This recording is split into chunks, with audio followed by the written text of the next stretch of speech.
El eco pesado de las puertas de roble, al cerrarse, resonó en la inmensa sala del tribunal, como el disparo de una ejecución inminente. Allí estaban Mateo y Elena, mis padres biológicos, esperando con esas sonrisas calculadas y gélidas que solían paralizarme de terror cuando era solo una niña pequeña. Se veían impecables, destilando una seguridad insultante, convencidos de que la victoria ya les pertenecía antes de que el juez pronunciara la primera sílaba. Para el mundo entero, ellos eran las deslumbrantes estrellas de la televisión, figuras intocables adoradas por las masas que ocultaban su podredumbre tras focos y maquillaje. Yo, en cambio, solo era la hija que habían desechado como un estorbo molesto 20 años atrás en una gasolinera emocional. Pero hoy, las reglas de este tablero de ajedrez habían cambiado drásticamente, y ellos no tenían idea de la tormenta que se avecinaba sobre sus cabezas perfectamente peinadas. ¿Por qué estas dos celebridades me arrastraban a los tribunales con tanta hazaña? La respuesta tenía nombre y apellido: Alejandro Navarro, mi abuelo, la única persona que realmente me había amado y protegido en esta vida, había fallecido recientemente. Al irse, tomó una decisión que provocó un terremoto mediático. Me dejó cada céntimo de su imperio multimillonario a mí sola, saltándose la línea sucesoria de sus propios hijos.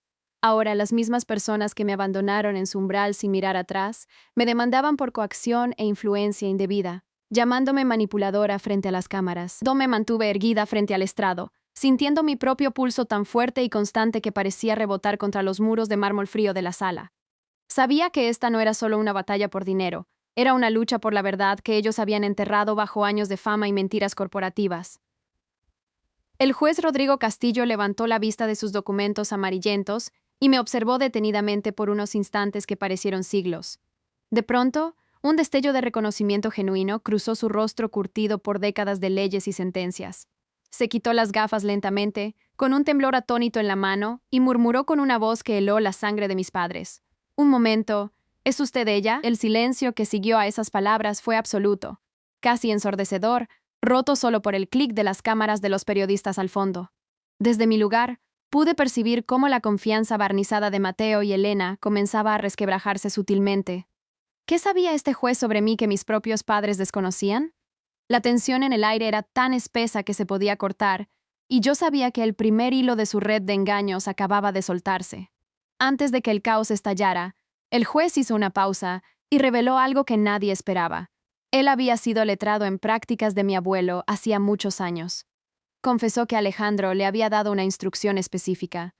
Si mi nieta alguna vez pisa tu sala, escúchala con atención, porque ella será la única que esté diciendo la verdad. Toda esta revelación fue un bálsamo para mi alma.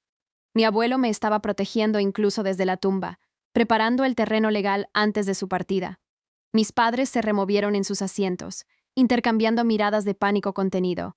Parecía que la justicia finalmente se inclinaba a mi favor y que el testamento sería validado sin más contratiempos. Los murmullos de la sala celebraban mi aparente victoria temprana, y por un segundo me permití respirar con alivio pensando que el calvario estaba por terminar en ese preciso instante.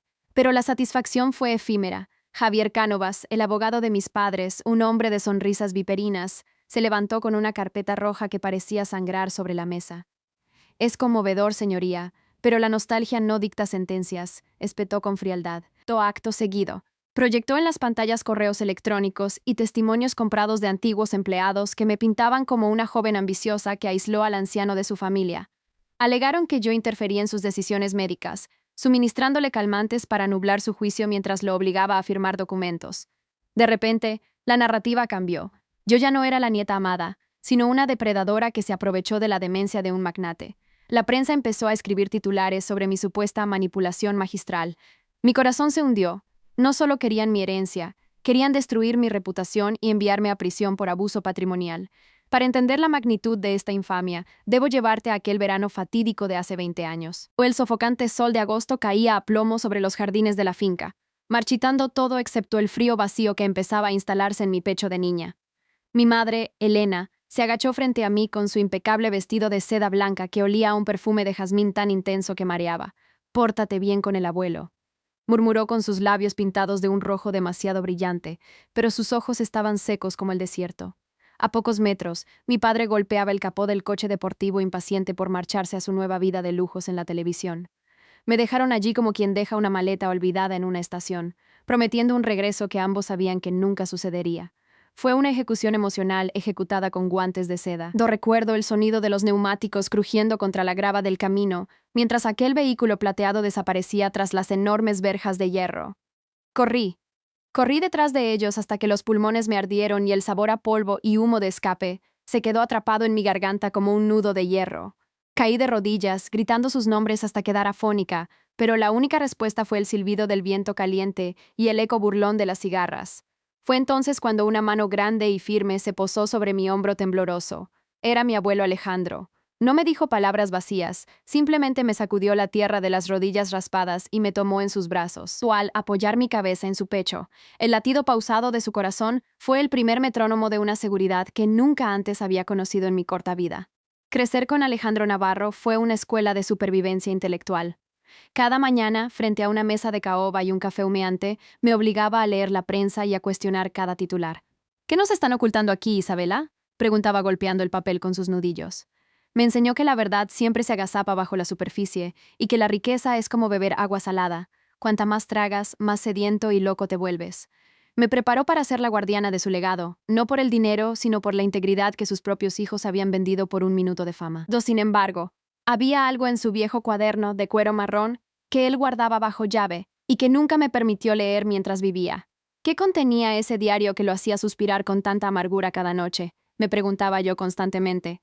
Cuando el abuelo falleció, los fantasmas regresaron con trajes de diseñador. En el funeral, vi a Mateo y Elena en primera fila, ocultos tras gafas de sol opacas, secándose lágrimas tan artificiales como sus carreras televisivas. Mi madre se acercó a mí con una voz melosa. Isabela, somos familia, debemos reconectar. Pero yo podía ver el hambre de poder en sus pupilas. Cuando el abogado leyó que yo era la única heredera, la máscara de bondad se derrumbó en un segundo. Elena chilló que aquello era una aberración, y Mateo golpeó la mesa gritando que su padre estaba senil. Fue allí donde juraron arruinarme. Esta es una táctica clásica de los narcisistas. Si no pueden controlarte, intentarán controlar cómo los demás te ven, y ellos tenían todo el poder de los medios de comunicación a su favor. De vuelta en el presente, el juicio se volvía una carnicería emocional. El abogado Cánovas presentó un peritaje psicológico que sugería que mi abuelo sufría lagunas mentales severas en sus últimos meses debido a la edad. Mi abogado, Diego Morales, se mantenía firme, pero la presión era asfixiante. De los testigos de la acusación, comprados con promesas de apariciones en televisión, mentían sin pestañear, asegurando que yo le gritaba al abuelo en la intimidad de la mansión. Miré a mis padres. Ellos evitaban mi mirada, concentrados en proyectar una imagen de padres heridos ante los fotógrafos que abarrotaban la sala. Sentía que el suelo desaparecía bajo mis pies. ¿Cómo ganar contra un sistema de mentiras tan bien engrasado? Fue en ese momento de duda cuando recordé el cuaderno de cuero que el abuelo me entregó antes de morir. Diego Morales pidió permiso para presentar una prueba documental de último minuto que cambiaría el rumbo de la historia. Al sacar el cuaderno de cuero marrón, el ambiente en la sala cambió instantáneamente. Es el diario íntimo de Alejandro Navarro, escrito de su puño y letra hasta la misma noche anterior a su muerte. Empecé a leer pasajes en voz alta, dejando que mi voz cortara el aire gélido del juzgado. El abuelo no solo hablaba de finanzas, describía detalladamente las visitas de Mateo y Elena, donde ellos le exigían dinero a cambio de no difamar la empresa. Describía cómo ellos intentaron que firmara papeles estando sedado en el hospital y cómo él fingía confusión para descubrir sus verdaderas intenciones. Cada entrada era un clavo en el ataúd legal de mis propios padres biológicos. Mi hijo y su esposa viven arrastrándose por las apariencias. Mi nieta respira por la verdad. Leí con lágrimas en los ojos mientras el público contenía el aliento. El diario revelaba que el abuelo me entregó el imperio como un escudo protector, sabiendo que ellos intentarían devorarme en cuanto él no estuviera. Elena se puso en pie, histérica, gritando que la libreta era una falsificación burda. Pero el juez Castillo, conocedor de la firma de Alejandro por años, mandó a callar con un mazazo atronador. Las pruebas médicas que yo supuestamente había manipulado resultaron ser informes de médicos que mi abuelo consultó en secreto para validar su lucidez absoluta antes de cambiar el testamento. Él había jugado 3 movimientos por delante de ellos durante años, anticipando cada una de sus jugadas sucias. El juez dictó sentencia con una voz que no admitía réplicas ni apelaciones sentimentales. Este tribunal no halla evidencia de coacción, sino de una codicia desmedida y vengativa por parte de los demandantes. Declaró solemnemente. Se desestimó la demanda en su totalidad y se ordenó que Mateo y Elena pagaran las costas del juicio, además de una cuantiosa indemnización por daños morales hacia mi persona. Al salir al pasillo, me sentí libre de las cadenas de mi pasado por primera vez en 2 décadas. Elena se me acercó, clavando sus uñas de diseño en mi muñeca, siseando que terminaría sola y amargada en esa casa vacía. La miré de arriba abajo, sintiendo solo una profunda lástima por ella, y le respondí con calma: prefiero estar sola que vacía como tú. Las semanas posteriores al veredicto fueron extrañas y silenciosas. La inmensa villa se sentía como un mausoleo dorado bajo el sol de la tarde. Tenía todo el dinero del mundo, pero el silencio de la casa me recordaba constantemente la ausencia física de Alejandro. ¿Era esto realmente lo que él quería para mí? ¿Vivir rodeada de lujos pero sin una familia real a quien abrazar? Una tarde, mientras el sol se hundía en el mar tiñendo el horizonte de un rojo cobrizo, mi teléfono vibró sobre la mesa de piedra. Un número desconocido apareció en pantalla. Al contestar, una voz que no había escuchado en meses, una voz quebrada y despojada de toda su antigua arrogancia, susurró mi nombre. Era Mateo, mi padre, llamándome por primera vez sin la mediación de sus abogados. Don Mateo confesó que había leído el diario completo, después de que el juez permitiera copias para las partes involucradas. Las palabras de su propio padre le habían desgarrado el alma. Me perdí en mi propia vanidad, admitió entre sollozos que parecían sinceros. No me pedía perdón por la herencia perdida, sino por haberme dejado atrás aquel verano fatídico. Me contó cómo Elena lo había manipulado durante años con amenazas de divorcio y escándalos si no conseguía más dinero de Alejandro. Por primera vez, vi al hombre detrás del personaje de televisión. Un ser patético, sí, pero profundamente arrepentido por sus decisiones. Me dijo que renunciaba a cualquier apelación y que se retiraría de la vida pública. Fue una victoria que no esperaba. El perdón de un enemigo que resultó ser una víctima. Tú podrías pensar que el final feliz es simplemente quedarme con los 1.000 millones de euros. Pero te equivocas profundamente. La verdadera herencia de Alejandro Navarro no estaba en sus cuentas bancarias, sino en la capacidad de perdonar sin olvidar, y en la fortaleza de mantener intacta el alma frente a la tentación. Salí descalza a la terraza de la villa, sintiendo la hierba fresca bajo mis pies y el olor a sal del Mediterráneo.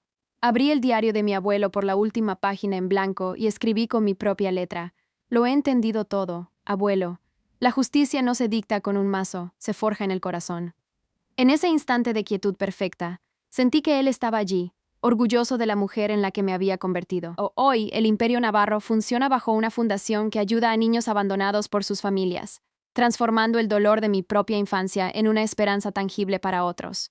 Mateo mantiene una relación distante pero respetuosa conmigo, intentando reconstruir poco a poco los puentes que él mismo dinamitó por codicia. Elena, por su parte, se consume en el olvido de una fama que ya no existe y de un dinero que nunca llegó.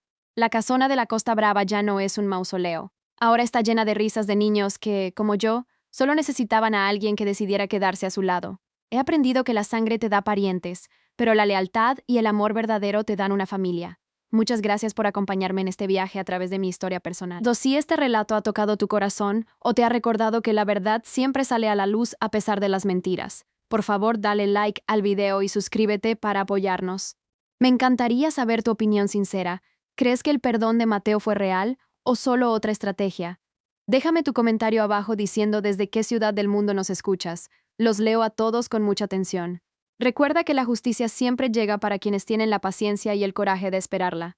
No olvides apretar el título para ver más historias increíbles como esta en nuestro canal. Nos vemos en el próximo video de Su Corazón Oculto.